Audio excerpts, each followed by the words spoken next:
Welcome to the NitWits, a weekly roundtable discussion on the Penn State Nittany Lions, now in its 23rd season. Our panel features a longtime Penn State media and NitWits tag team, Neil Rudell of the Altoona Mirror and Mark Brennan of Lions 247 with Fight on State. The NitWits are hosted by WTAJ's Jack Washer, and each week we welcome a former Nittany Lion as our special guest analyst. The NitWits are brought to you by Irwin Financial, Raymond James, a firm foundation for your financial future. By Encompass Health, a higher level of care. Encompass Healthcare. Ask for us by name. By Monarch Cleaners, for all your dry cleaning, carpet cleaning, and rug cleaning. By Reed and Solaney Orthodontics, providing friendly, family-focused orthodontic care in Altoona, Bedford, and Huntington. By Allegheny Street Cigar, Blair County's only cigar lounge. By McAleer's Plumbing, specializing in plumbing and heating and air conditioning, serving our community since 1886. By Freedom RV, Freedom RV Rentals, your best vacation ever. By RE/MAX Results Realty Group, committed to a culture of professionalism, productivity, and exceptional service. By Dorman's Jewelry, the answer is always Dorman's. By Star Beverage, no matter what type of weather, we are a convenient drive-through one-stop beer store. By Kogan Electric, lighting the way for you. By Lions 247 with Fight on State, your online home for Penn State football and recruiting coverage. And by the Altoona Mirror, featuring Penn State Game Day every Friday and Penn State Extra every Monday.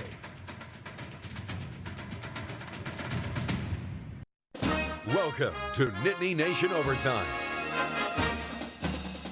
And welcome into Nittany Nation Overtime. A little different setup, but we are back for 2020. Let's introduce you to our esteemed Nitwit panel. From left to right on your TV screen, we got Mark Brennan from Lions 247 Fight on State, Neil Rudell from the Altoona Mirror, and former Penn State football player, current State High football coach, and the man with the strongest shoe game in Central PA, Joe Nastasi. Yes, gentlemen, welcome back. I never thought we would be here just based on what happened in August and everything and what's gone on the last 6 or 7 months. But let's start with you, Neil.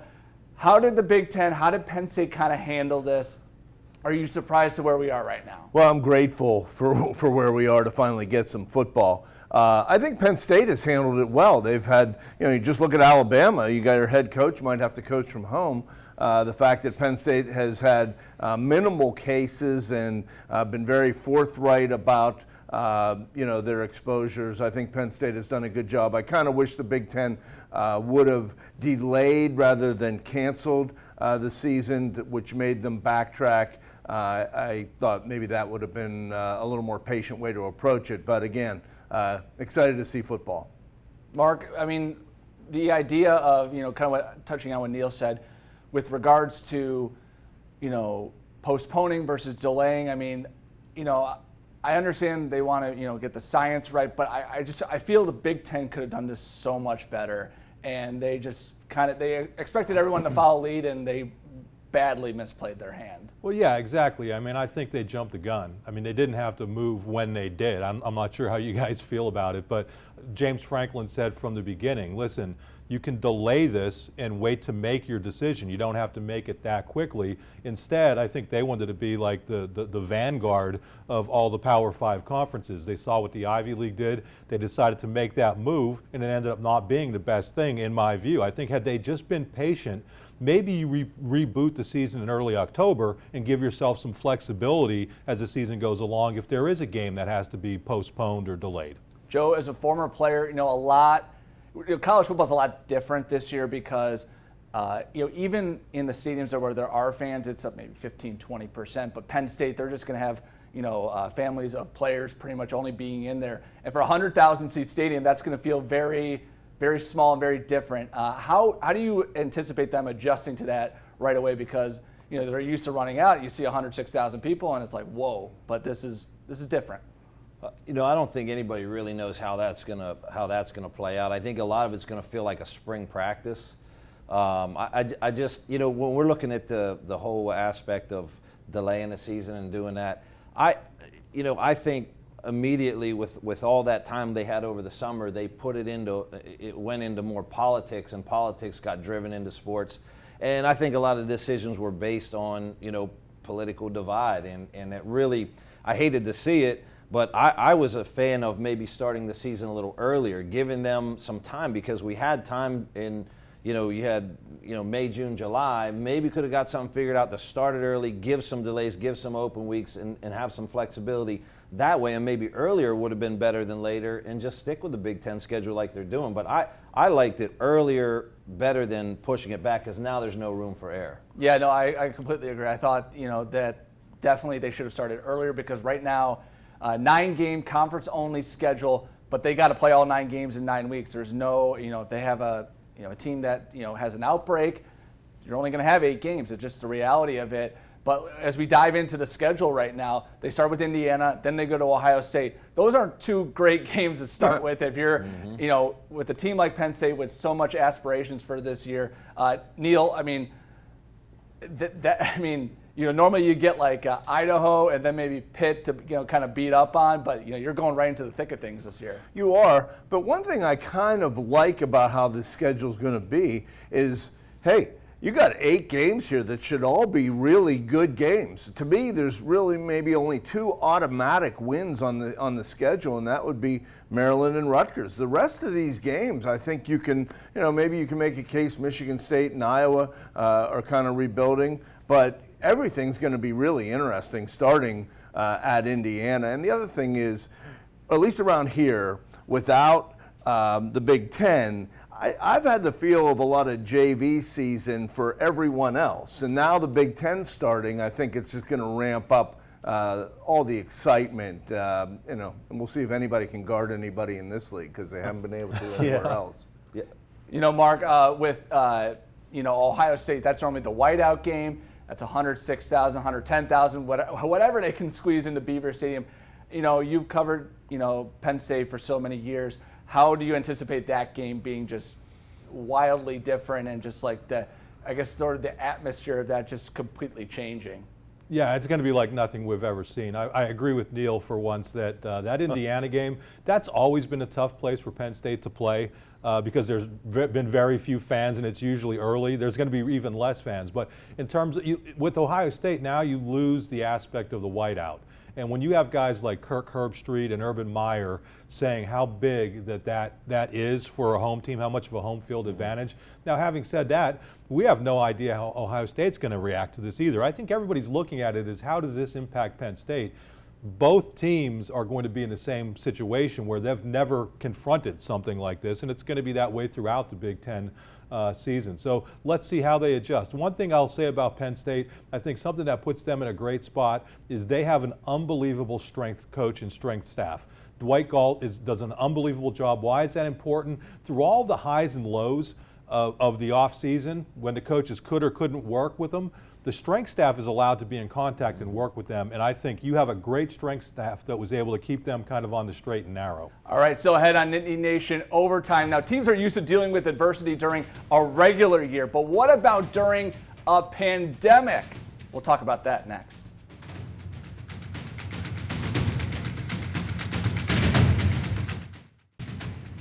The NitWits are brought to you by Irwin Financial, Raymond James, a firm foundation for your financial future.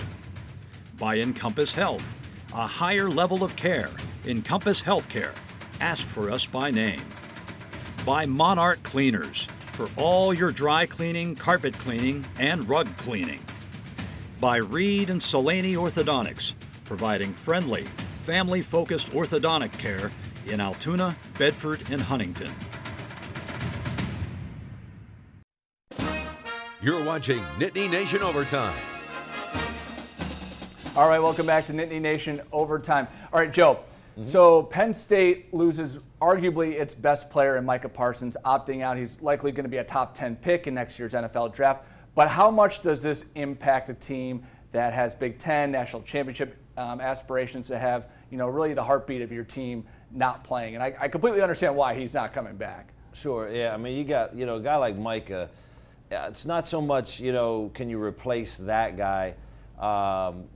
Very unique skill set, unbelievable player.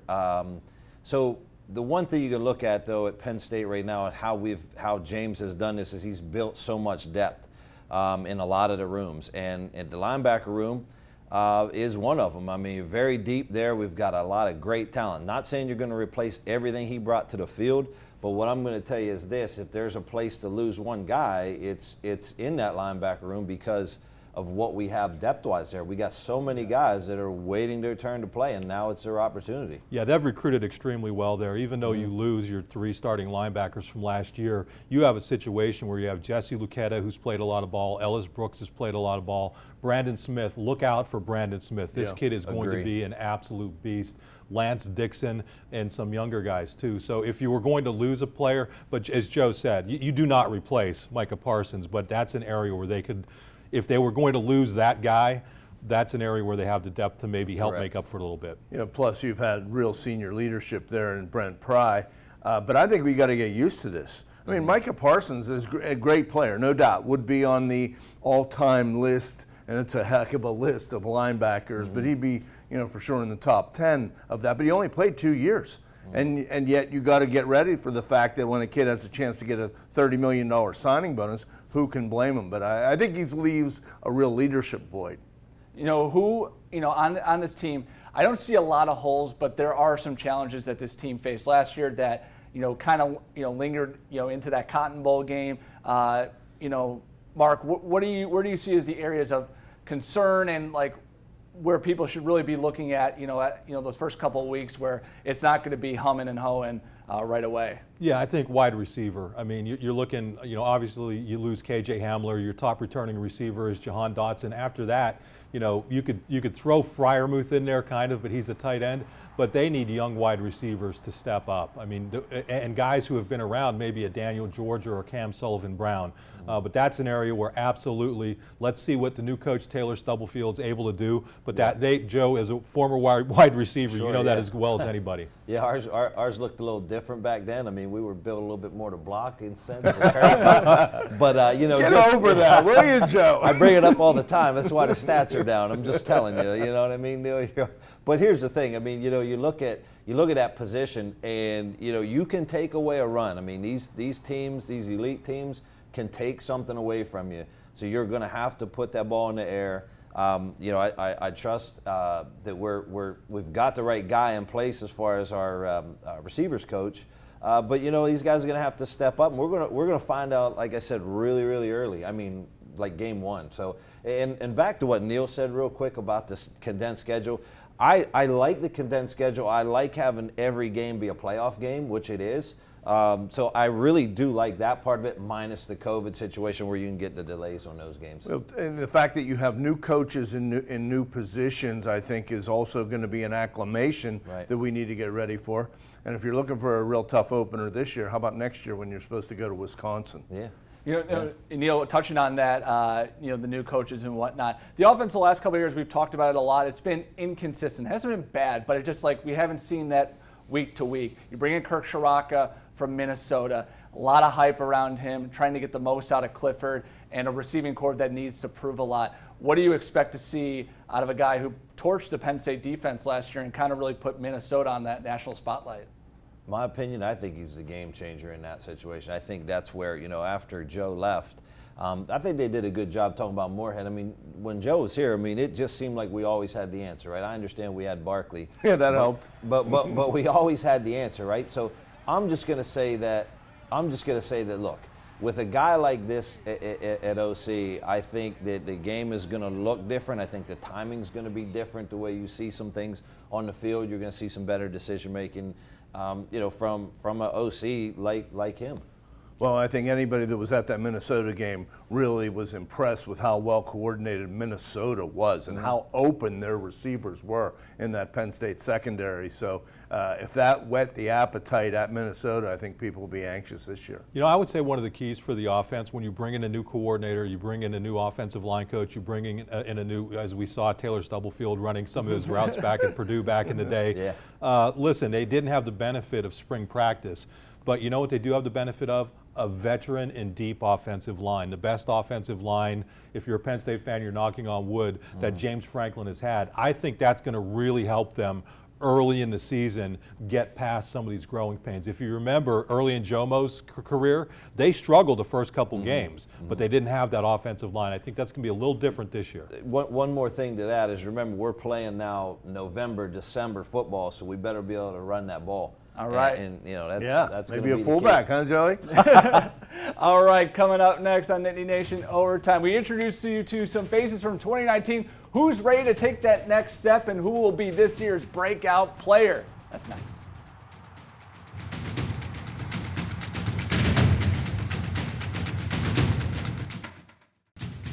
The NitWits are brought to you by Allegheny Street Cigar, Blair County's only cigar lounge. By McAleer's Plumbing, specializing in plumbing and heating and air conditioning, serving our community since 1886. By Freedom RV, Freedom RV Rentals, your best vacation ever. By Remax Results Realty Group, committed to a culture of professionalism, productivity, and exceptional service. You're watching Nittany Nation Overtime.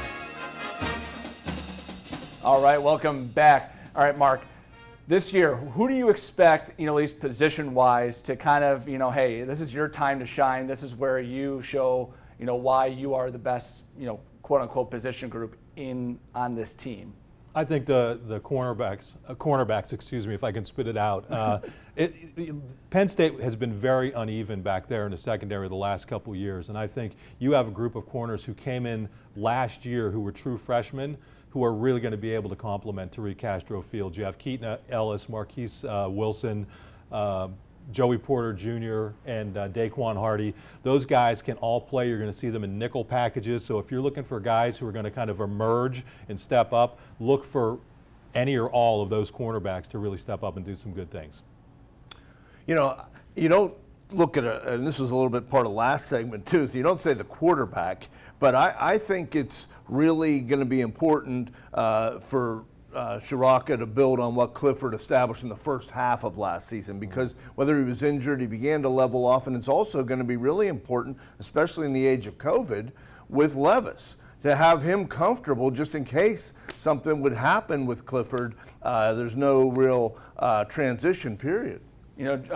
Joe, when you look at that running back room, whoever is that starting tailback and whatnot, we found out last year it doesn't matter who is number one in the depth chart, because we got 3 or 4 guys in there, quote unquote #long boys, that pretty much anyone can kind of be that bell cow back. Yeah, there's no question. Juwan Sider, friend of mine, and also an excellent coach recruiter. I mean, he does a great job with that room. He's got the guys in there. Again, that's a room like the linebacker room, in my opinion. We've recruited there very, very well. I think we're very deep there. So it's just going to be a different number back there. So whatever number gets it. And in my opinion, I think the offensive line, like we were talking about earlier, I think that is going to be the staple to our team this year. And it'll be interesting to see as time goes, how they control with the pandemic room to room. I mean, and that's a very touchy subject there, because they got to keep those guys healthy. But I really like our offensive line this year. I think it's going to really allow us to control the ball and be able to do what we got to do in the RPO game. Let me throw out a couple names on offense of young guys to keep an eye on. Parker Washington and Keandre Lambert-Smith, 2 young receivers.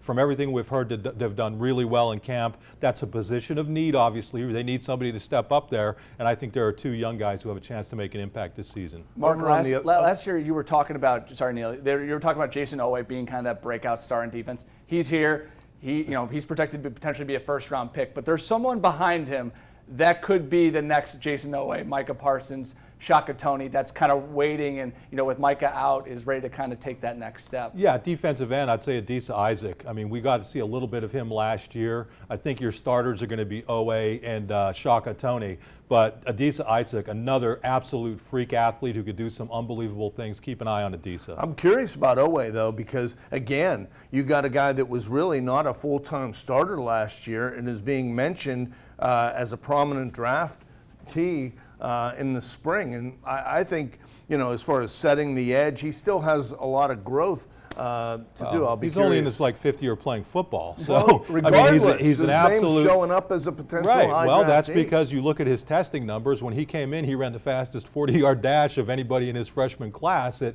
6'5", 250, 60 pounds. So he has that athletic ability. I think the key now is for John Scott to kind of get it out of him. All right, coming up next, it's prediction time.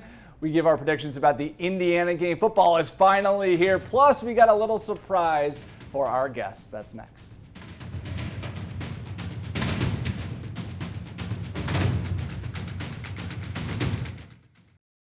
The NitWits are brought to you by Dorman's Jewelry. The answer is always Dorman's. By Star Beverage. No matter what type of weather, we are a convenient drive-through one-stop beer store. By Kogan Electric. Lighting the way for you. By Lions 247 with Fight on State, your online home for Penn State football and recruiting coverage. And by the Altoona Mirror, featuring Penn State Game Day every Friday and Penn State Extra every Monday. You're watching Nittany Nation Overtime. That's kind of interesting, Coach.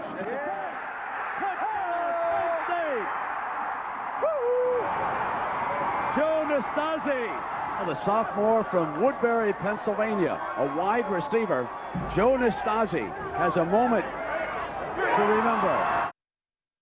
Year, wow. Joe Nastasi, we're coming up on 25 years. Sorry to make you feel old, man. Joe. That But was, yeah, that's. I got to know what you're thinking when Joe decides to call that play. Well, that wasn't Joe's call. That was my call. That was Franny's call, you know. But Nice. I look at that. Look how skinny and slow that guy was there. But no, that was a play we had worked all week, and it was one of those things. They just did a little overload. I mean, probably the simplest play in the history. I think Neil could have took care of that one. I don't know. To keep your poise in that situation, Joe, that's so cool to dig that out. Well, we had that called we're earlier. Proud of you. Truly. We had that called earlier in that game. It was about the 30, which would have looked way better, 25-yard line. But they jumped off sides, but a 2-yarder, we'll take it though. We'll take it. You might not have scored with your beard though. That would have weighed you down. No, man. Hey, it's just wisdom. All right, we're at our prediction time, and we got to go to our champion from last year. That'd be Mr. Mark I Brennan. was? Yes. Oh, I forgot about that. And, first show, we got to give our season predictions, but we also got to give an Indiana prediction. Penn State opened up as 7-point favorites against the Hoosiers. So, Mark, first season prediction, and then what do you think will happen next week in Bloomington? Yeah, I won't go too in depth on the season prediction, but I think it's going to be 8-1. But the loss is not going to come to Ohio State. I think somebody else reaches up and bites them. And I like that line. I think Penn State's going to go out there, win 28-21. You're going to see a more effective offense. I think you're going to see the defense step up and overcome maybe some early stumbles and pull away late. Well, I'll go. I see a couple losses. I think the COVID has leveled the playing field kind of for everybody. Of course, when you have no fans, I'm going to say 7-2. At Indiana, a tough game. I'm not going to pick it as a loss, but I think Penn State will be fortunate to win. I'm going to say 30-27, Penn State. Okay, so for the season, I put my trust in James here on this. I really like the way he organized it. Every game's a neutral site, pretty much. I mean, there's going to be no home field advantage, which, helps and hurts, I guess. But at the same time, I think James has those guys prepared. Let's go with I'm going to go with they're running the table. We're going to go 9-0. We're going to go 9-0 just because James is going to understand how to keep those guys motivated. And then for the Indiana prediction, I see it like I see a 26-21. I think it's going to be kind of sloppy a little bit, but I say Penn State 26-21. All right, for my season prediction, I picked Penn State to go 8-1. Like Mark, beating Ohio State, losing to Michigan because that kind of, series has kind of, shifted between blowout to blowout to blowout. So I'm going 8-1. And then for the Indiana game, I think Penn State kind of, they're not going to look ahead to Ohio State. So I'm picking 31-14 Penn State. Wow, so that's all the time we have. We'll see you next week as we recap the Indiana game and look ahead to Ohio State.